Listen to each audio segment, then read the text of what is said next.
Кыргызстанда 37 бейтап коронавирустан айыгып ооруканадан чыкты. Ошондой өлкө боюнча 564 бейтап таажы тумоосунан сакайып кетти. Ал эми 3-майга карата 26 адам коронавирус жуктуруп алганы аныкталды. Ушуну менен өлкө боюнча COVID-19 илдети менен ооругандардын саны 795 кишиге жетти. Жаңы катталган 26 учурдун ичинен Бишкек шаарында 14, Ош облусунда 2, Чүй облусунда 9 жана Баткен облусунда 1 адам катталды. Ушул тапта стационардык дарылоодо 221 адам жатат. Алардын 11-нин акыбалы оор, 4 адам жандандыруу бөлүмүндө дарыланууда. 42 бейтаптын абалы орто деп бааланса, 168 адамдыкы канааттандырарлык.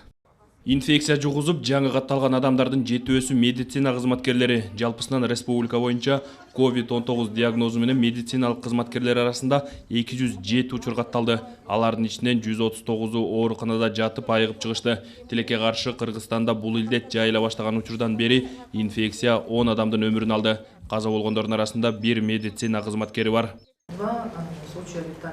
Бүгүнкү күндө коронавирустан 2 жаран каза болду. Анын бирөө Жалал Абад облусунун тургуну, экинчиси медицина кызматкери. Учурдан пайдаланып, саламаттык сактоо министрлигинин атынан, өзүмдүн жана бардык мед кызматкерлердин атынан биздин кесиптешибиздин жакындарына терең кайгыруу менен көңүл айтам.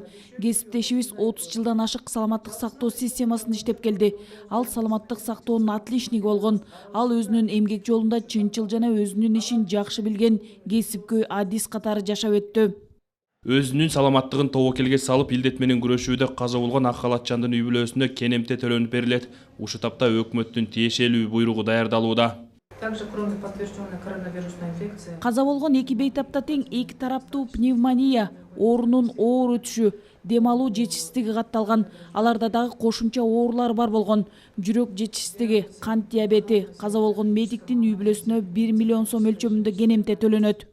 Коронавирус жуктургандардын 65%га чейинки учурунда бейтаптарда оорунун белгилери байкалбашы мүмкүн. Вирусту жуктургандардын баары эле ооруп калбайт. Мындан улам дарыгерлер жарандарды гигиена эрежелерин так сактап, социалдык коопсуздук аралыгын кармоого чакырат. Ооруган жокмун деп эле эркин жүрө берүүгө болбойт.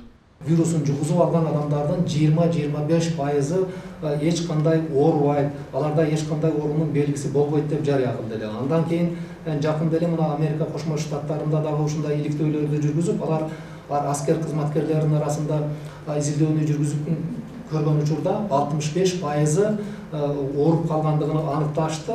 Зуридин Нурматов келип түшкөн суроолорго жооп берип жатып, өлкөдө илдеттин жогорку көрсөткүчү катталды. Эми ал акырындык менен төмөндөп жатат деп белгиледи. Бирок ар кайсы аймактан натыйжа ар кандай. Биринде төмөндөп жатса, биринде тескерисинче.